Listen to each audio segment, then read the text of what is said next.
सोने की फसल। एक लंबे समय पहले एक गांव में रविंद्रा और भारती नामक पति पत्नी रहते थे। उनके 2 सुंदर बच्चे भी थे जिनका नाम गीता और लता था। रविंद्रा उसके खुद के खेत में कृषि करके आए हुए पैसों से अपना घर चलाता था।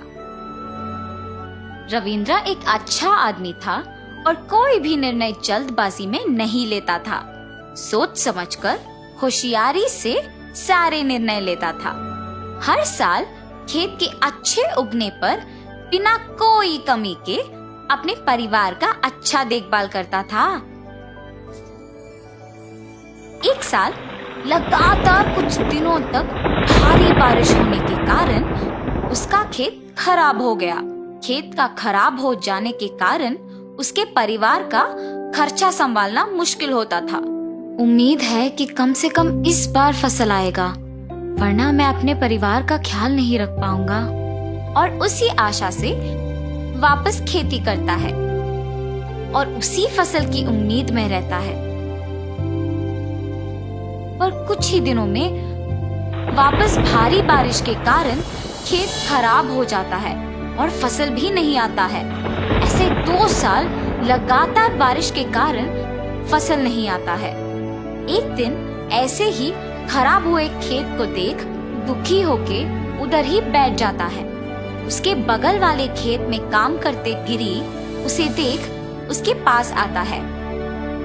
अरे रविंद्रा, ऐसे क्यों बैठे हो?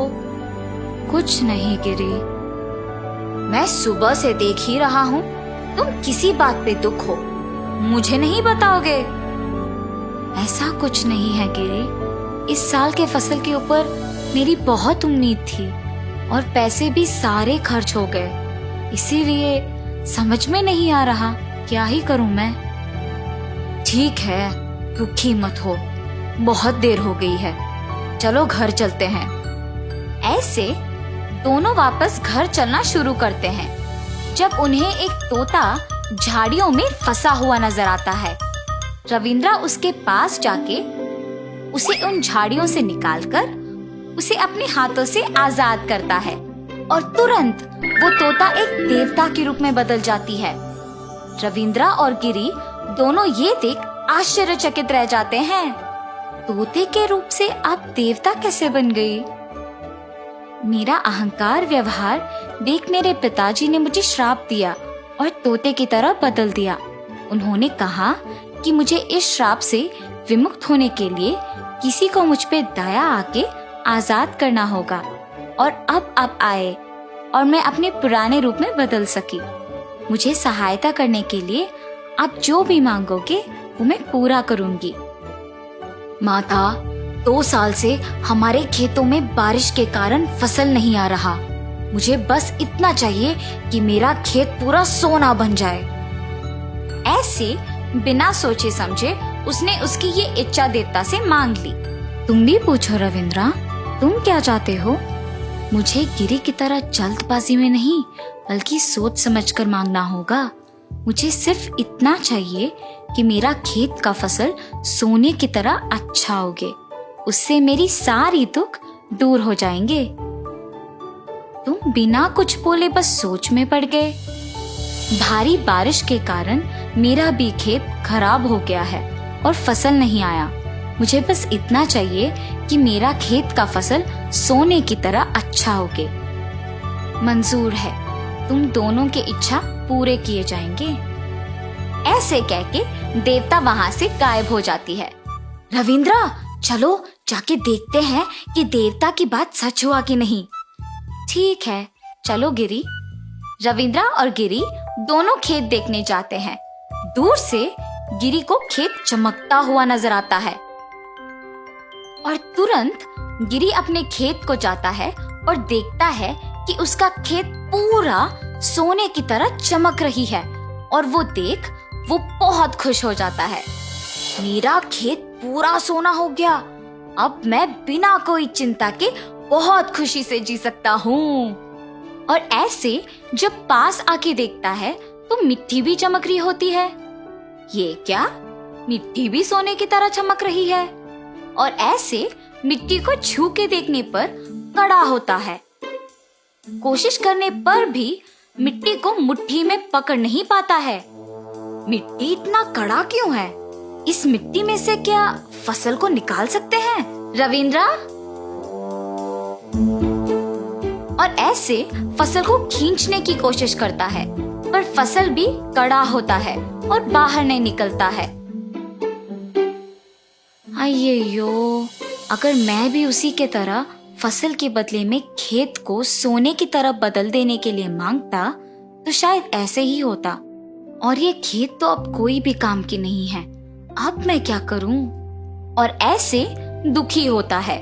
क्या रविंद्रा का भी खेत ऐसे ही हो गया होगा? रविंद्रा, चलो जाके तुम्हारा खेत देखते हैं। ठीक है, चलो गिरी। और वहां से दोनों रविंद्रा के खेत की ओर निकलते हैं। रविंद्रा के खेत में पूरा फसल उग के हरा भरा निखरता है। हवा की वजह से हल्का सा सारा फसल इधर उधर लहराता है। गिरी शक में जाके रविंद्रा के खेत में से फसल खींच के देखता है तो वो बहुत आसानी से आ जाता है। और ये देख दुखी होके रविंद्रा के पास जाता है। गिरी, तुम मेरा खेत देख इतना दुखी क्यों हो? क्योंकि उस देवता ने मुझे धोखा दिया है। तुमने और मैंने एक ही चीज मांगी थी, पर मेरा खेत पूरा सोना बन गया और तुम्हारा खेत पूरा हरा भरा फसल के साथ निखर गया। ऐसे देवता को कोसते रहता है जब वो वापस प्रकट होती है। गिरी, तुम मुझे क्यों कोस रहे हो? तुमने यही कहा कि तुम्हें तुम्हारा खेत पूरा सोना होना चाहिए और मैंने वही किया। रविंद्रा ने ये कहा कि उसको उसकी खेत का फसल सोने की तरह उगना चाहिए और वही हुआ। ऐसे कहकर वहां से गायब हो जाती है। अरे रे, मेरे जल्दबाजी के वजह से ही ये सब हुआ है। ये सोच दुखी होता है। क्यों दुखी हो तुम गिरी? चिंता मत करो, मेरा फसल अच्छा आया है ना, उसको मुझे बेचने दो। जो पैसे मिलते हैं उसे हम आधा आधा बांटेंगे। रविंद्रा, अगर मैं तुम्हारी जगह होता तो बिल्कुल ऐसे नहीं करता। मैंने लालच में ठीक से सोच समझकर निर्णय नहीं लिया। तुम्हारी तरह फसल का अच्छा उगना मांगना था, मगर जल्दबाजी में मैंने सोने का खेत मांग लिया था। अब से मैं कभी भी जल्दबाजी में फैसला नहीं लूंगा। कुछ महीने बाद रविंद्रा का फसल उगता है और वो उसे बेचता है और रविंद्रा उसके वचन के अनुसार आधा पैसा गिरी को दे देता है। उससे वो दोनों खुशी खुशी जीते हैं। तो इस कहानी का नैतिक क्या है बच्चों? जल्दबाजी से फैसला लेना अच्छी बात नहीं होती। सोच समझकर फैसला लेना सही होता है।